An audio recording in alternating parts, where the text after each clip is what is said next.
Esto no es el Danubio. Es el Moscova. Una noche de septiembre de 1936.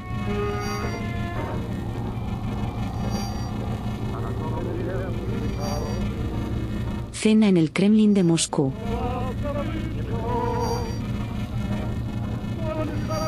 Celebración del aniversario de la Checa, más tarde NKVD, más tarde KGB.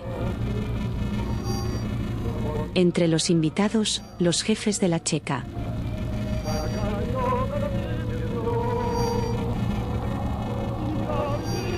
Preside la mesa Joseph Stalin. Karl Pauker entra en el salón e improvisa una actuación teatral. Interpreta a un hombre que se arrastra y lloriquea, que se agarra a las botas de los guardias. Se trata del purgado Grigori Zinoviev, antes de su ejecución. El judío Pauker imita el acento del también judío Zinoviev. Stalin ríe a carcajadas.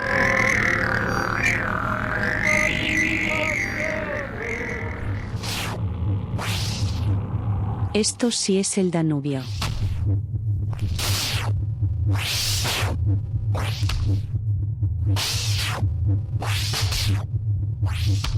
Una noche de abril de 1914. Función en la Ópera Nacional de Budapest. En los camerinos, Karl Pauker trabaja de peluquero. En el gallinero, Laszlo Hudec, estudiante de arquitectura, asiste a la representación.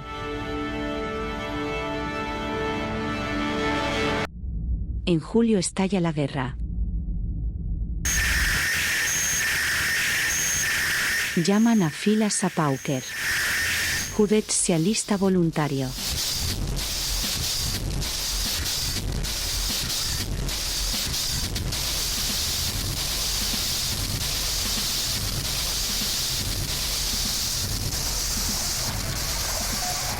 En 1915 los rusos capturan a Pauker en Ucrania.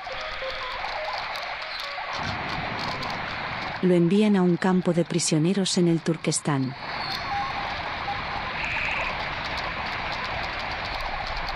También en el frente oriental, los cosacos capturan a Hudec. Lo envían a Siberia.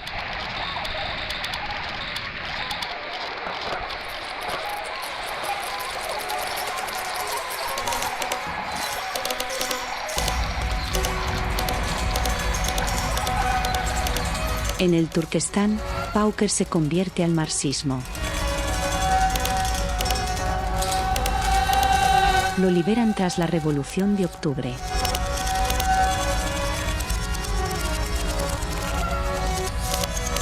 Se instala en Samarcanda.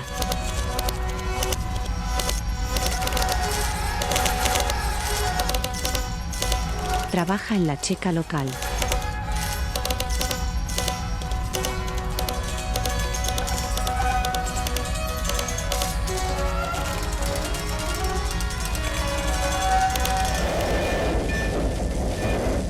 En Siberia, Hudec se sube a un tren de la Cruz Roja. Es 1918. Guerra civil en Rusia. El tren queda atascado durante semanas entre las líneas de los contendientes.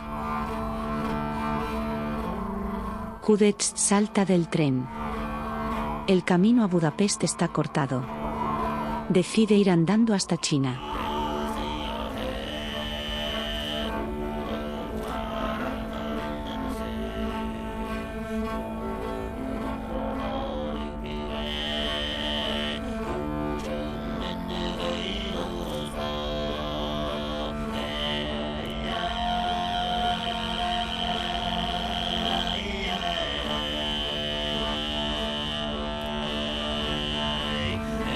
Trasladan a Pauker a Moscú. Muere Lenin.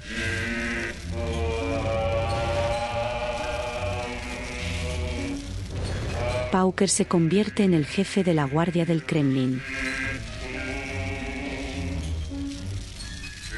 A Stalin le cae bien por ser ideológicamente nulo. Lo nombra guardaespaldas personal.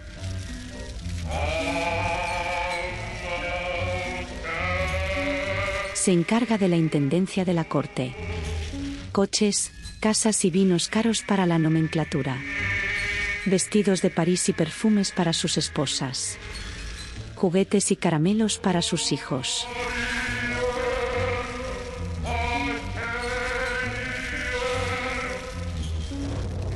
A veces vuelve a su antiguo oficio. Corta el pelo y afeita a Stalin. Es el único autorizado a deslizar una cuchilla por su cuello. Cubre con talco sus marcas de viruela.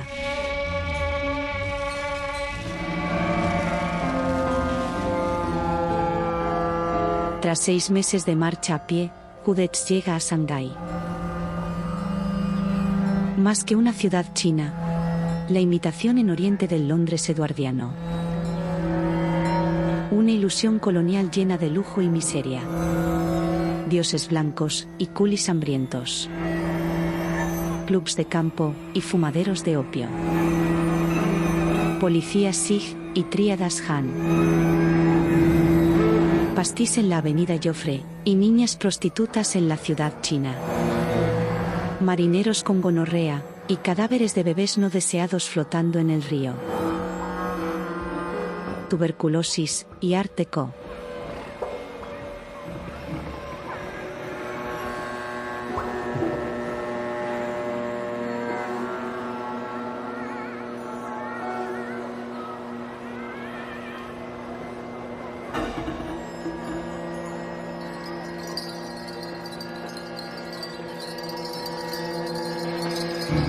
Hudetz consigue trabajo como arquitecto. Quiere ganar dinero para poder volver a Hungría, pero se queda en China hasta 1947. En 1934 levanta el Park Hotel de Shanghái. En 1936, Anna May Won sale del Park Hotel.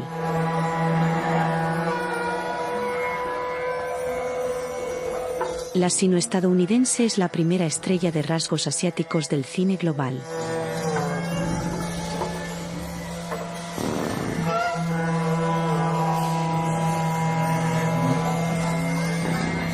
Se marcha asqueada de Hollywood al perder el papel principal de la película La Buena Tierra.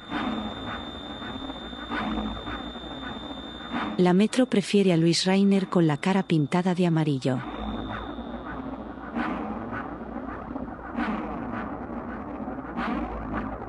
El código Hays no permite las relaciones interraciales en pantalla.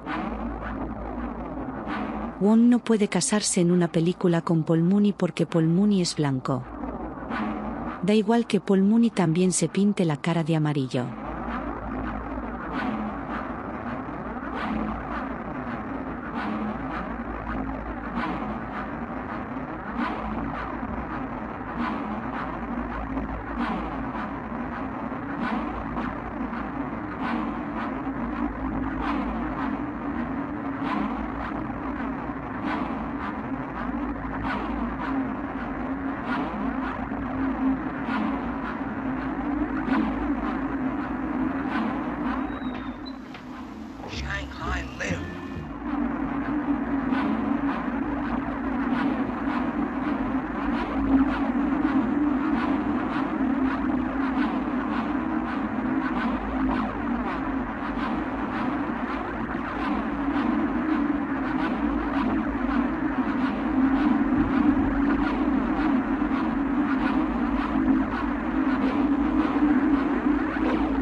Rainer gana el Oscar.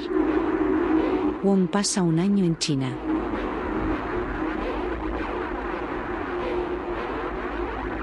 Ya estuvo en Shanghái en 1932. El Shanghái de cartón piedra del bien es Joseph von Stenberg.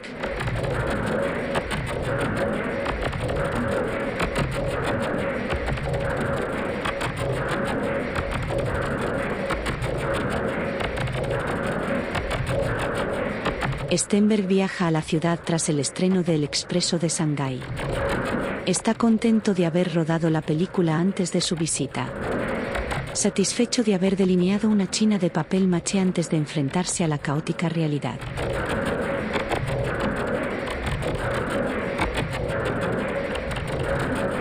I don't value authenticity. I don't try to do anything that's real.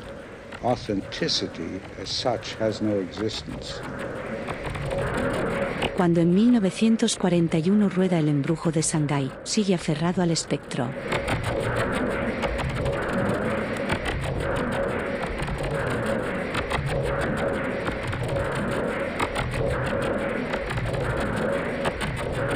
Ese mismo año, otros 2 judíos vieneses ruedan otra película. Al contrario que Stenberg, plantan el trípode en la ciudad. Luis y Jacob Fleck dirigen Niñas y niños del mundo. Actores chinos interpretan a personajes chinos. Tras el Anschluss, encierran a los Fleck en Dachau. El director exiliado de Alemania Wilhelm Dieter le paga su liberación. Son 2 de los miles de judíos que se refugian en Shanghái.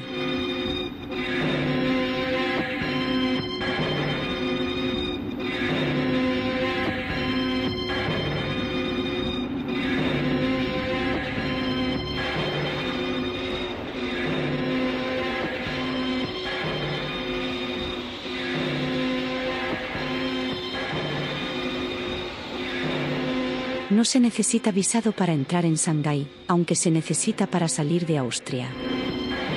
Kofen San es el cónsul chino en Viena. Concede 12.000 visados a judíos al acceder al cargo.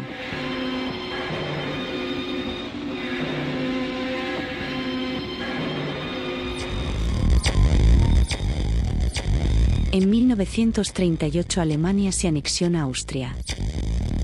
Hitler vuelve a Viena.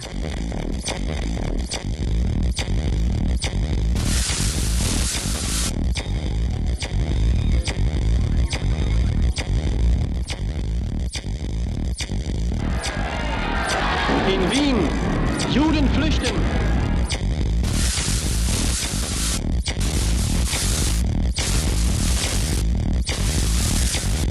En marzo esta mujer se ríe de los judíos obligados a fregar las calles. En noviembre arden las sinagogas.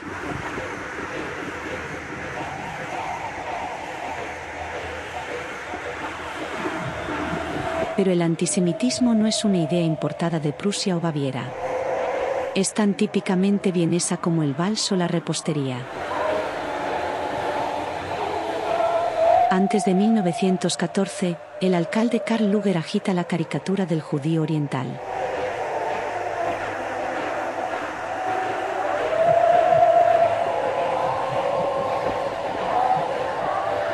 Antes de 1914, el monje exclaustrado Jörg Lans Liebenfels llama a la lucha de razas.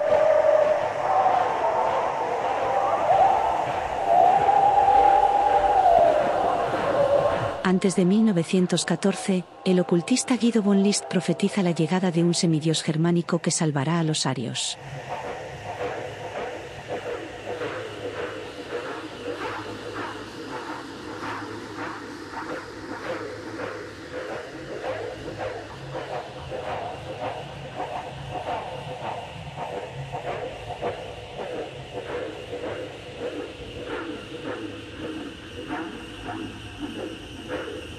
Los futuros asesinos nazis vieneses, que masacrarán a millones de personas a partir del 1939, son los niños de la miseria del 1919.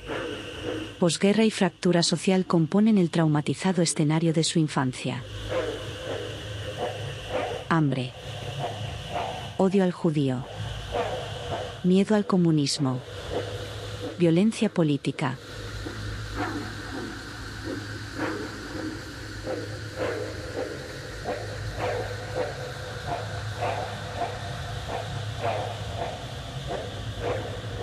Vieneses como Amon Get, nacido en 1908. El carnicero de Plaszow.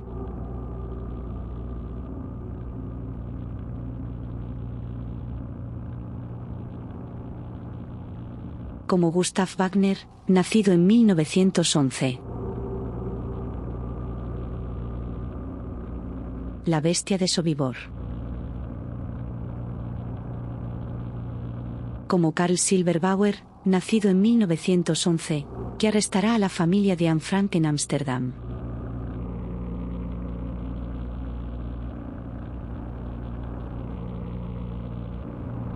Como Ermin Braunsteiner, nacida en 1919.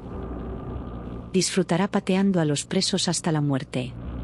La yegua de Majdanek. Como Franz Stangl, de Altmünster, pero agente de policía en Viena. Nacido en 1908. Después de Treblinka comandará Sobibor, donde optimizará el proceso de exterminio, alcanzando la ratio de 15.000 ejecuciones diarias. Como Walter Mattner, nacido en 1904, otro policía vienés. En 1941 participará en el exterminio de los judíos de Bielorrusia. Escribirá a su mujer: los niños de pecho salían volando describiendo una gran parábola, y nosotros los reventábamos en el aire antes de que cayeran en la fosa.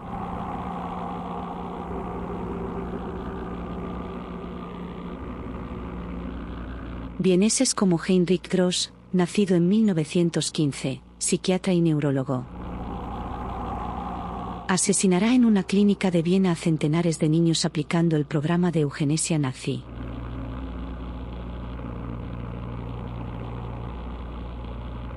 Entre ellos a Hertha Schreiber, de 3 años de edad.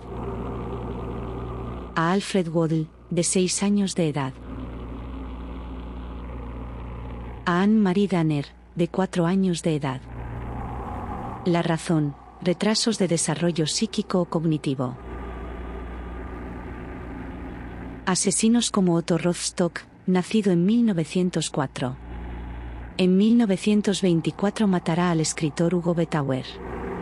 Betauer es el autor de La ciudad sin judíos. La novela se adaptará al cine. Crítica del antisemitismo.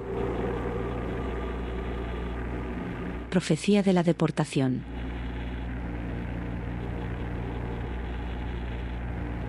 El director de la cinta, Hans Karl Breslauer, se afiliará al partido nazi. La co-guionista, Ida Jenbach, será deportada y ejecutada en Minsk.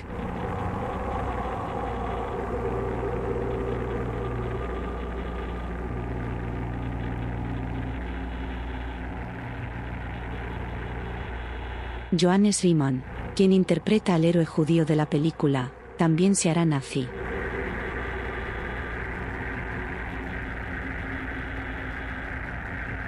El 28 de marzo de 1944, a las 8 de la tarde, actuará para los guardianes de Auschwitz.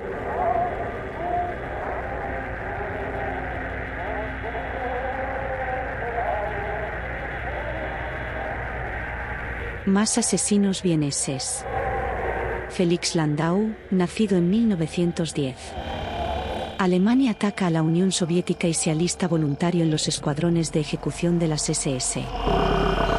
Llega a Lviv en julio de 1941.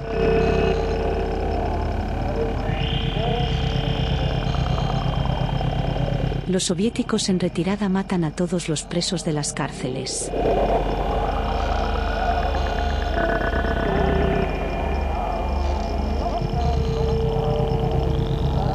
Los nacionalistas ucranianos, alentados por los alemanes, matan a golpes a 4.000 judíos.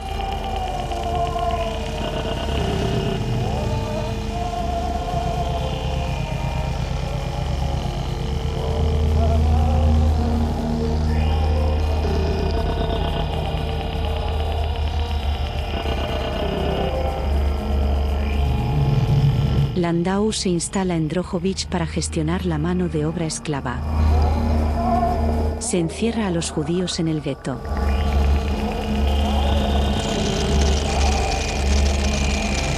Landau conoce al judío Bruno Schulz, profesor de instituto, escritor y pintor.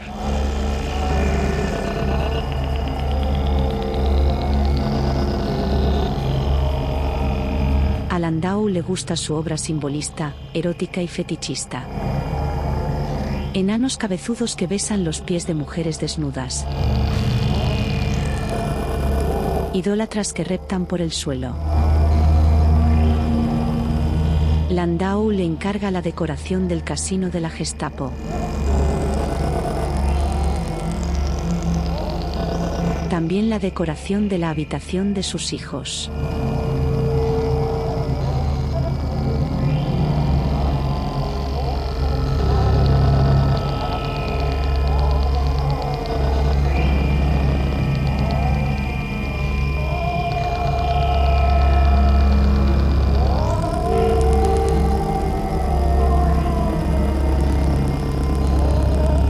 Los judíos de Drohobych son deportados diariamente al exterminio en Belzec. Schulz espera que los sucesivos encargos le eviten la ejecución. Pasa un año. En otoño de 1942 se liquida el gueto. Landau es un hombre de acción. Le gusta ejecutar a judíos con su arma corta. Una versión cuenta que mata aleatoriamente a un judío por la calle. El muerto resulta ser el dentista del SS Karl Gunther. Gunther dispara en la cabeza a Bruno Schulz. Le dice a Landau: tú matas a mi judío, yo mato al tuyo. En Villa Landau quedan los frescos de Schulz. Cuentos de los hermanos Grimm. Un enano con el rostro del padre de Schulz. El cochero de la Cenicienta con el rostro del propio pintor.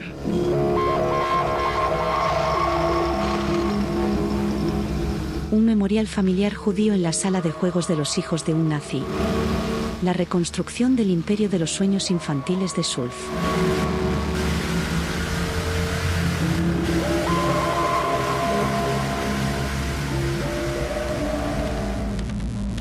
Pero el tercer imperio alemán también cae.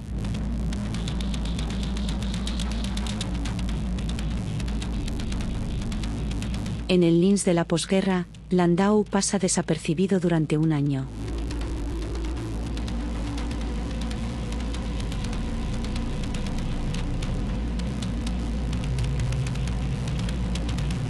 En 1946 un judío superviviente lo identifica.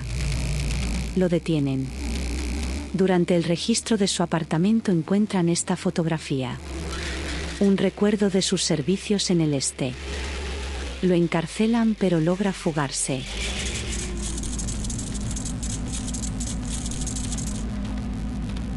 Linz es también la ciudad de la adolescencia de Hitler. Hitler quiere convertirla en la gran metrópolis del Danubio. Se queja de que Viena creció de espaldas al río. Con Linz, pretende copiar el modelo de Budapest.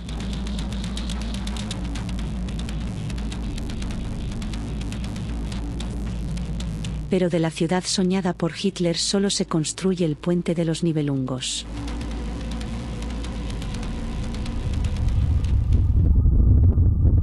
Esta es la mano de obra.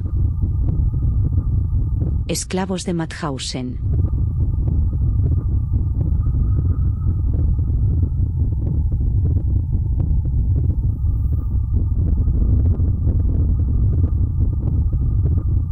De Mauthausen se libera a Francesc Boix.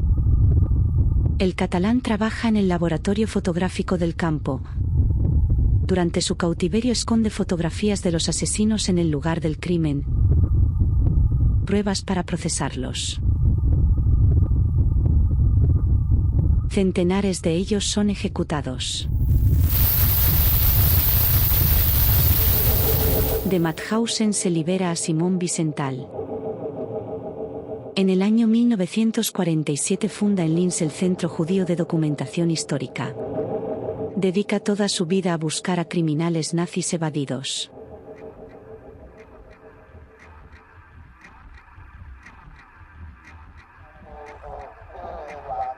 Informa al Mossad sobre el paradero en Argentina de Adolf Eichmann.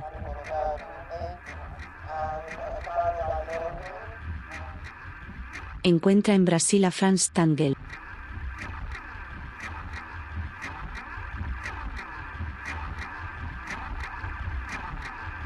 También en Brasil a Gustav Wagner.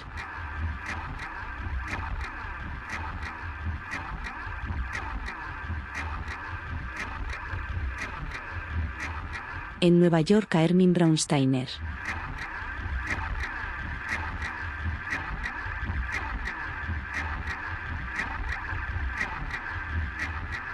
Algunos no tienen necesidad de huir tan lejos.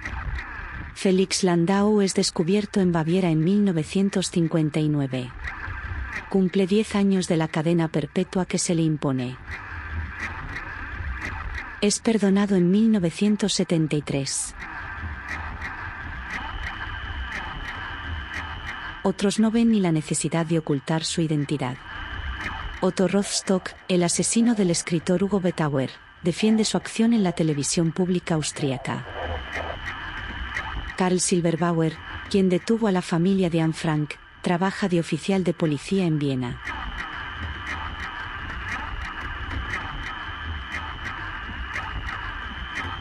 Heinrich Gross cumple 2 años de prisión.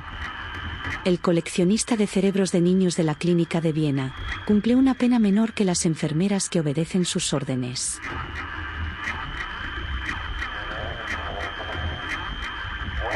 El amiguismo y la jurisprudencia juegan en su favor. Hasta 1997, en Austria no se puede asesinar a un enfermo mental con alevosía, porque, según la ley, la víctima no tiene conocimiento ni percepción. Solo se comete homicidio. Solo se les acelera la muerte.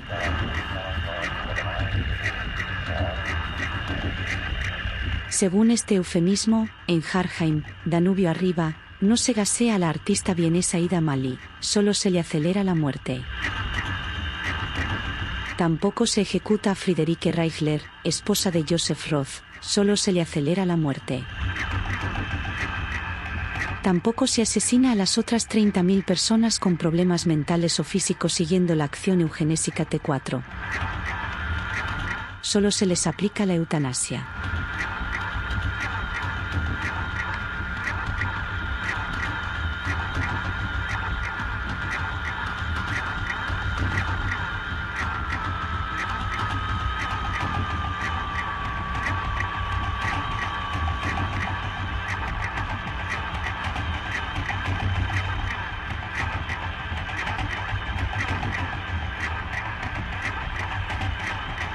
Harheim es un ejemplo de la siniestra reconversión de usos de algunos edificios históricos danubianos. Como el Theresianum de Batz, al norte de Budapest. En la antigua Academia para Nobles, Miklos Horthy encierra y ejecuta a los militantes de la oposición obrera. La contrarrevolución aplasta a la República Soviética Húngara en agosto de 1919.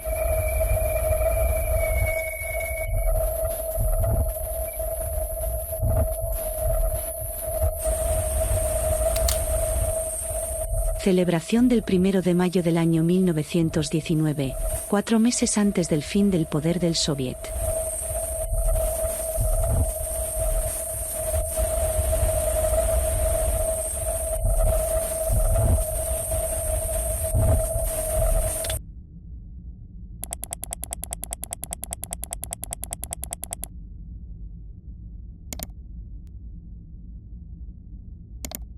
Este es el actor Bela Lugosi.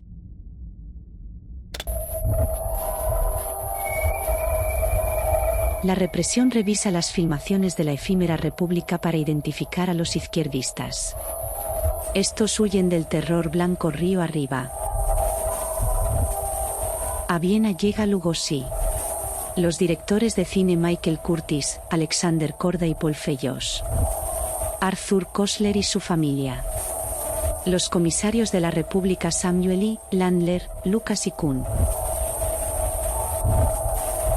Atrás quedan Cerny, Pap Podogay, líderes de los chicos de Lenin, responsables del asesinato de 600 opositores durante la República Soviética. Mueren en la horca.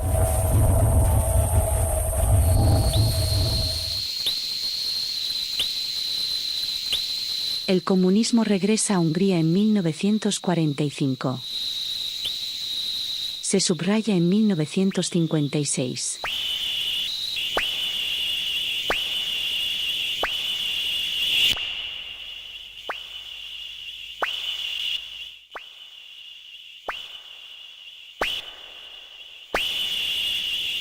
Pero antes se purga de heterodoxos.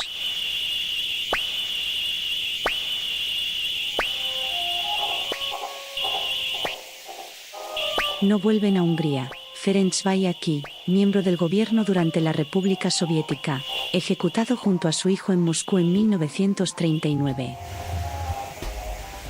Ni Sándor Barta, poeta vanguardista de Budapest, ejecutado en Moscú en 1938.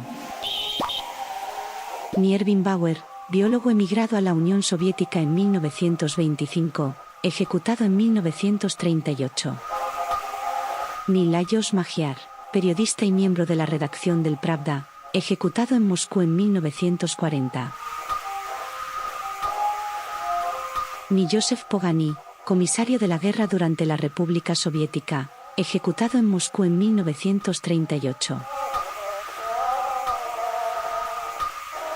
Tampoco Bela Kun. Controla de facto el gobierno de la Hungría soviética.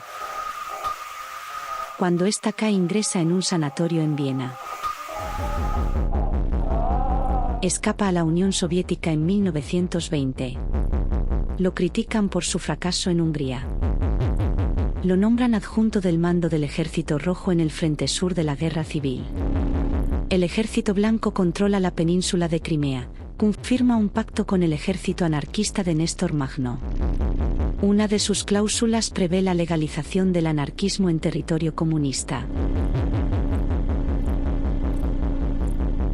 Después, se lanzan octavillas tras las líneas del Ejército Blanco en las que se promete perdonar la vida a quien se rinda. La caballería anarquista rompe las líneas blancas.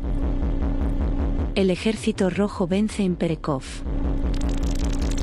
El Ejército Blanco se rinde y Kun es nombrado presidente del Consejo Obrero de Crimea. Incumple su promesa. Manda ejecutar a decenas de miles de prisioneros de guerra blancos. Ordena la ejecución de todos los anarquistas. Néstor Magno escapa y muere exiliado en París. Nuevas críticas de Moscú a Kun. Zinoviev lo defiende y lo manda a Alemania para reformar el Partido Comunista Alemán. En 1921 intenta un prematuro levantamiento. La Marsacción se salda con la muerte de 150 obreros. Regresa a Moscú entre los refugiados comunistas. Lo critican de nuevo. Pasa a ocupar cargos menores dentro del Comintern. Lo ejecutan en Moscú en 1939.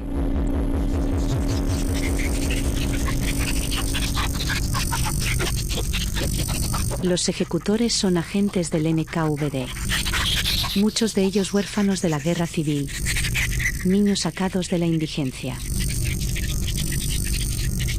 El tributo de sangre para el sultán Stalin.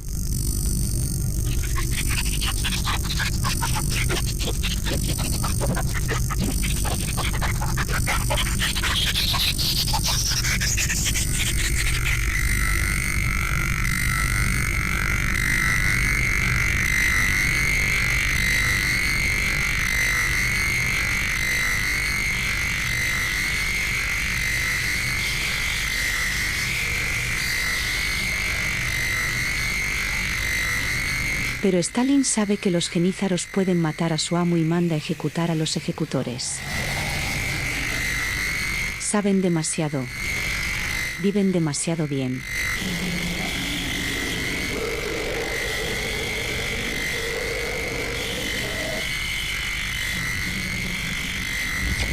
Stalin en la inauguración del Canal del Mar Blanco. Sus 3 compañeros de cubierta serán eliminados. Yagoda, jefe del NKVD, ejecutado en 1938. Kirov, jefe del partido en Leningrado, demasiado popular, víctima de un atentado sospechosamente útil. Karl Pauker, el guardaespaldas que imitaba a Zinoviev en aquella cena de septiembre de 1934, ejecutado en 1937. Pero Trotsky es su obsesión hasta 1940. Otra vez el Danubio. Otra vez en Viena. 16 de febrero de 1913. Entierro del político socialdemócrata asesinado Franz Schumacher. Ese mismo día, Stalin abandona la ciudad.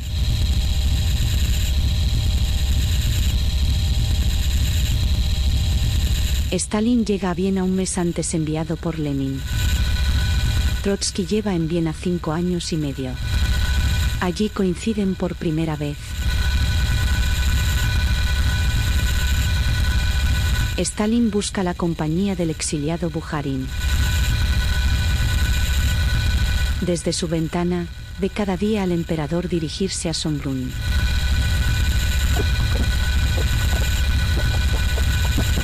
Por la noche, Stalin pasea por sus jardines. Las noches de ese mismo invierno, otro personaje suele pasear por el mismo sitio. Hitler vive en un albergue para vagabundos. Es posible que se cruzaran en más de una ocasión. Nunca estarán tan cerca el uno del otro. Ese mismo invierno, el obrero Josip Broz vive en las afueras de Viena. Todavía no ha adoptado el sobrenombre de Tito. Con el tiempo, Stalin los querrá matar a todos. Solo Tito escapará. Tras derrotar a los nazis en Yugoslavia, gobierna desde Belgrado a los eslavos del sur. En 1948 rompe relaciones con Moscú. Encierra a la oposición en una isla del Adriático y nace el titismo.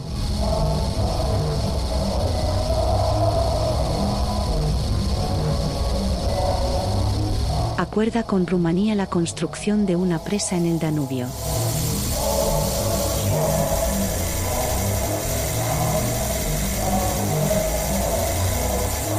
El huracán del progreso anega Ada Calais, una isla turca en medio del río. Un vestigio de cuando el dominio del sultán llegaba hasta las puertas de Viena. En 1934, Patrick Leigh-Fermor compara la isla con una alfombra mágica. Pasa una noche en ella, durante su viaje a pie de Holanda a Estambul.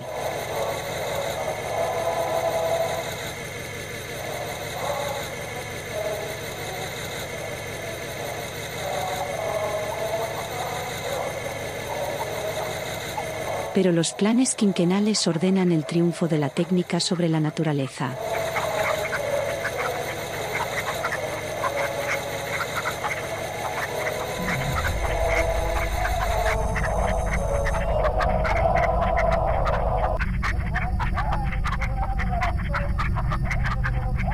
Ceausescu, otro heterodoxo, inaugura con Tito la magna obra. Las puertas de hierro. Esta pirámide moderna adormece las aguas, facilitando la remontada del Danubio. El sueño de Hölderlin. No expandir la germanidad río abajo ampliando su Lebensraum, sino remontarlo con cargamento renovado.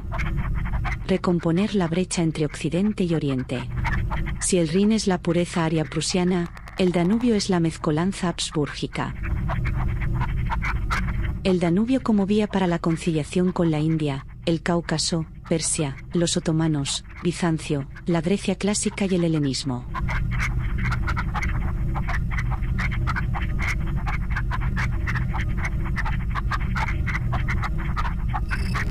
Pero el siglo XX se aleja de los deseos de Hölderlin.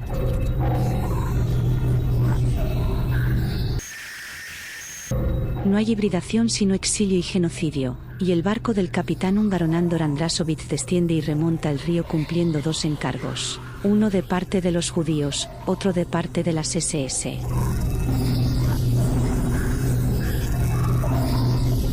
El primer encargo. En julio de 1939, la comunidad judía de Bratislava organiza el traslado de un grupo de refugiados a Palestina. Andrássovich debe llevar a los judíos a la desembocadura del Danubio. Desde Sulina deben coger un transbordador hasta Haifa.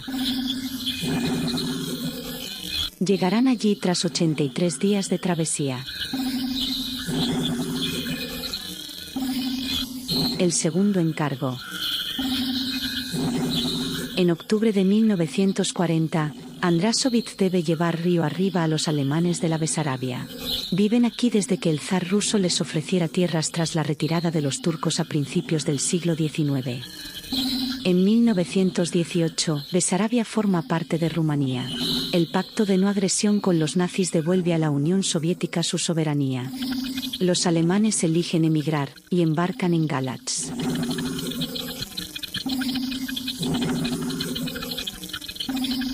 Pasan frente a Russe.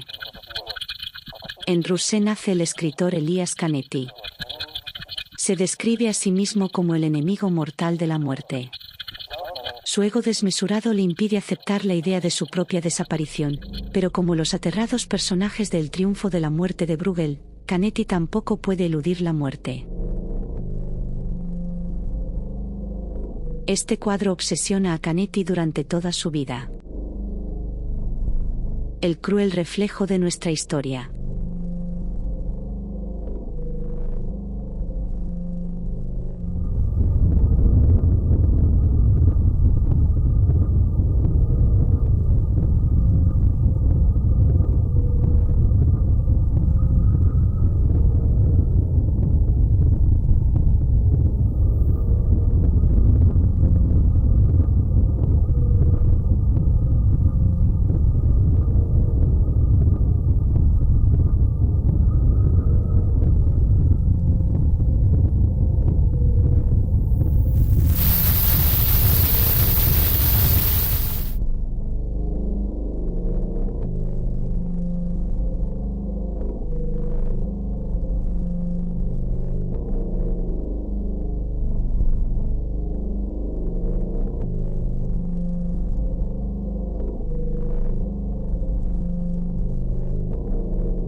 En Loom, en marzo del 1943, embarcan los judíos deportados de Tracia.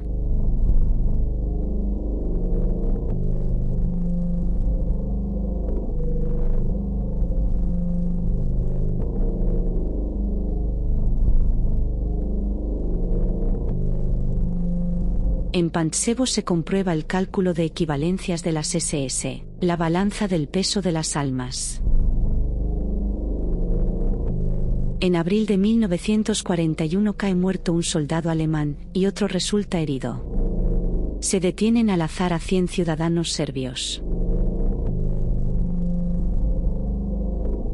18 son ahorcados.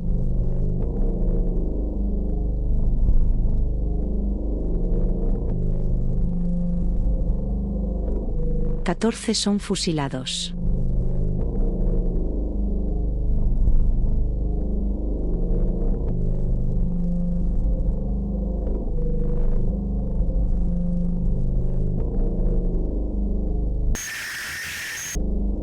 En Zemun, Andrašović desembarca a los alemanes de Besarabia.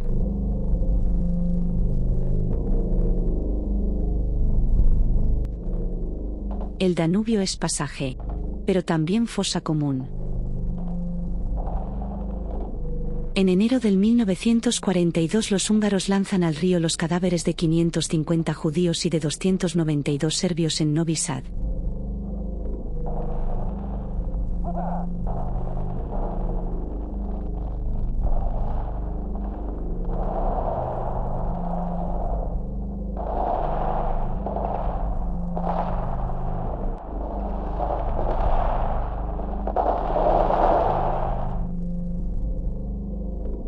Vukovar espera su turno hasta 1991.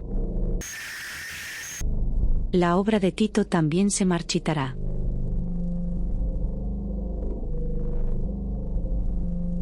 Budapest, en 1940. La situación para los judíos se complica.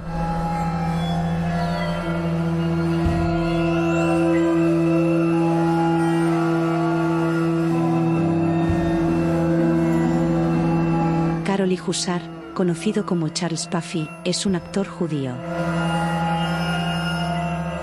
Ha rodado a las órdenes de los vieneses Fritz Lang y Joseph von Sternberg. Quiere irse a Estados Unidos, pero la guerra en el Atlántico imposibilita la ruta occidental. Piensa en llegar a California cruzando el Pacífico. Llega a Moscú. Coge el Transiberiano. Llega a Vladivostok. Una versión cuenta que el NKVD lo detiene y lo manda a un gulag de Kazajstán.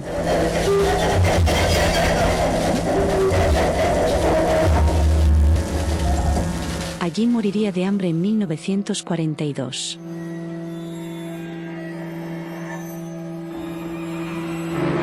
Otra versión cuenta que consigue un pasaje hasta Tokio. Allí moriría por causas desconocidas en 1943.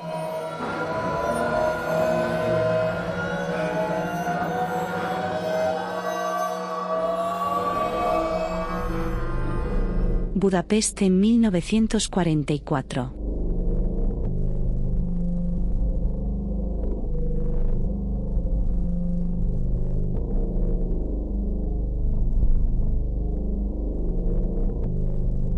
El fascismo neobarroco de Horthy se sustituye por la sencillez de líneas de la cruz flechada, los nazis húngaros.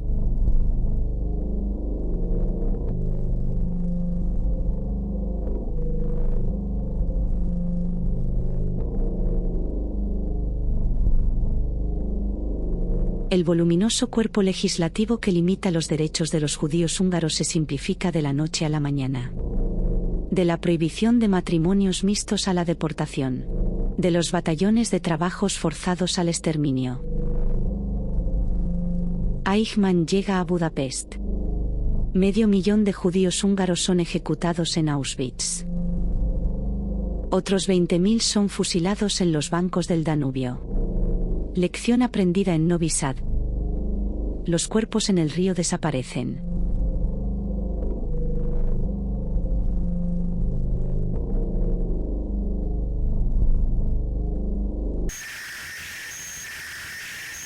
Viena en 1945. La primavera ofrece postales del hundimiento nacionalsocialista.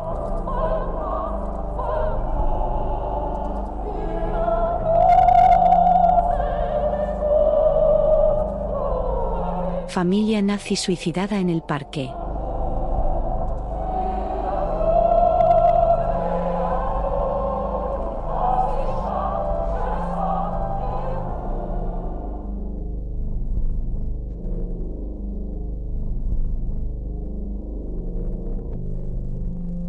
Vida de Anna Rosmus.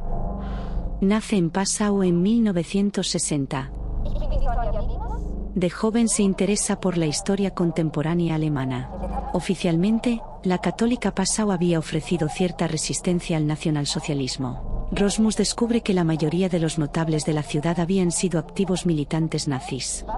El ayuntamiento le impide el acceso a cierta documentación.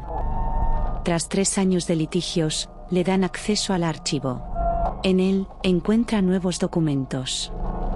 Demuestra la existencia de campos de concentración alrededor de la ciudad durante el régimen nazi. Publica artículos y libros. La comunidad local empieza a atacarla. Recibe amenazas de muerte.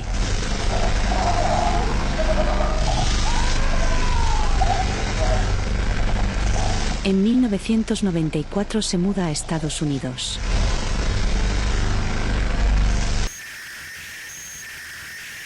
El 14 de febrero de 1945, los últimos 14 judíos de Regensburg son deportados a Theresienstadt.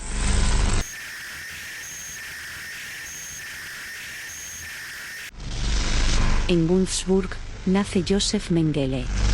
En Ulm, viven los hermanos Hans y Sophie Scholl. En